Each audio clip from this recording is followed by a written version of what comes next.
Autopilot. Have you ever forgotten your phone?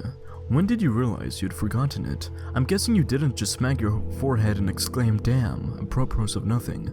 The realization probably didn't dawn on you spontaneously.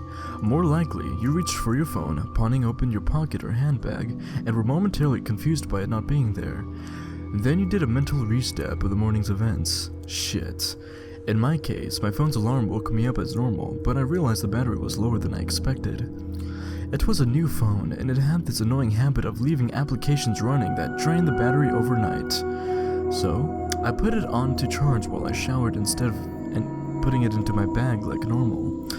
It was a momentary slip from the routine, but that was all it took.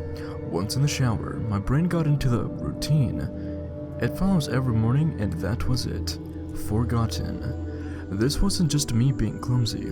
As I later researched, this is a recognized brain function. Your brain doesn't just work on one level, it works on many. Like when you're walking somewhere, and you think about your destination, avoiding hazards, and you don't need to think about keeping your legs moving properly. If you did, the entire world would turn into the one massive hilarious Quap cosplay. I wasn't thinking about regulating my breathing. I was thinking whether I should grab a coffee on the drive to work, and I did. I wasn't thinking about moving my breakfast through my intestines. I was wondering whether I'd finish on time to pick up my daughter Emily from nursery after work or get stuck with another late fee. This is the thing. There's a level of your brain that just deals with routine, so that the rest of the brain can think about other things. Think about it. Think about your last commute. What do you actually remember? Little, if anything, probably. Most common journeys blur into one, and recalling any one in particular is scientifically proven to be difficult.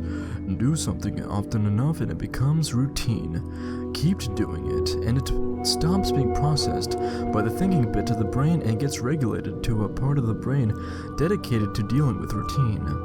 Your brain keeps doing it without you thinking about it.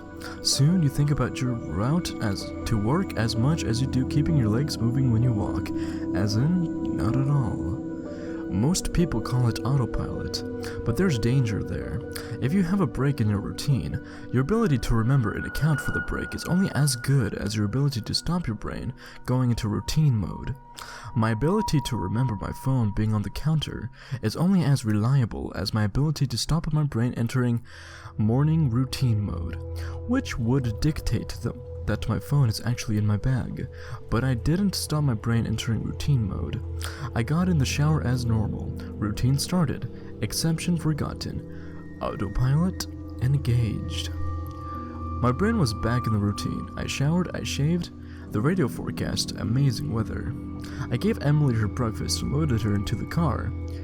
She was so adorable that morning. She complained about the bad sun in the morning blinding her, saying it stopped her having little sleep on the way to nursery. And then I left. That was the routine. It didn't matter that my phone was on the counter, charging silently. My brain was in the routine, and in the routine my phone was in my bag. This is why I forgot my phone. Not clumsiness, not negligence, nothing more my brain entering routine mode and over, writing the exception. Autopilot engaged. I left for work. It is a sweltering hot day already. The bad sun had been burning since before my traitorously absent phone woke me. The steering wheel was burning hot to the touch when I sat down. I think I heard Emily shift over behind the driver's seat to get out of the glare. But I got to work, submitted the report. So I attended the morning meeting. It's not until I took a quick coffee break and reached for my phone that the illusion shattered. I did a mental restep. I remembered the dying battery. I remembered putting it on to charge. I remembered leaving it there. My phone was on the counter. Autopilot disengaged. Again, therein lies the danger. Until you have that moment, the moment you reach for your phone and shatter the illusion, that part of the brain is still in routine mode. It has no reason to question the facts of the routine. That's why it's a routine. Attrition of repetition. It's not as if anyone could say, "Why didn't you remember your phone? Didn't it occur to you? How could you forget? You must be negligent. This is to miss the point." My brain was telling me the routine was completed as normal, despite the fact that it wasn't. It wasn't that I forgot my phone. According to my brain, according to the routine, my phone was in my bag. Why would I think to question it? Why would I check? Why would I suddenly remember out of nowhere that my phone was on the counter? My brain was wired into the routine, and the routine was that my phone was in my bag. The day continued to bake. The morning haze gave way to the relentless fever heat of the afternoon. Tarmac bubbled. The direct beams of heat threatened to crack the pavement. People swapped coffees for iced smoothies. Jackets discarded, sleeves rolled up, ties loosened, brows mopped. The park slowly filled with sunbathers and barbecues. Window frames threatened to warp. The thermometer continued to swell. Thank fuck the offices were air-conditioned. But, as ever, the furnace of the day gave way to a cooler evening. Another day, another dollar. Still cursing myself for forgetting my phone, I drove home. The day's heat had baked the inside of the car, releasing a horrible smell from somewhere. When I arrived on the driveway, the stones crunching comfortably under my tires, my wife greeted me at the door. "Where's Emily?" Fuck. As if the phone wasn't bad enough. After everything I'd left at Emily at the fucking nursery after all. I immediately sped back to the nursery. I got to the door and started practicing my excuses, wondering vainly if I could charm my way out of a late fee. I saw a piece of paper stuck to the door. "Due to vandalism tonight, please use side door. Today only." Overnight? What? The door was fine this morning. I froze. My knees shook. Vandals. A change in the routine. My phone was on the counter. I hadn't been there this morning. My phone was on the counter. I'd driven past because I was drinking my coffee. I'd not dropped off Emily. My phone was on the counter. She'd moved her seat.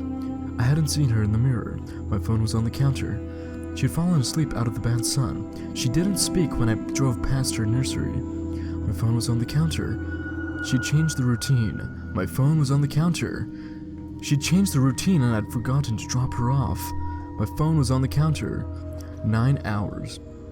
That car, that baking sun, no air, no water, no power, no help.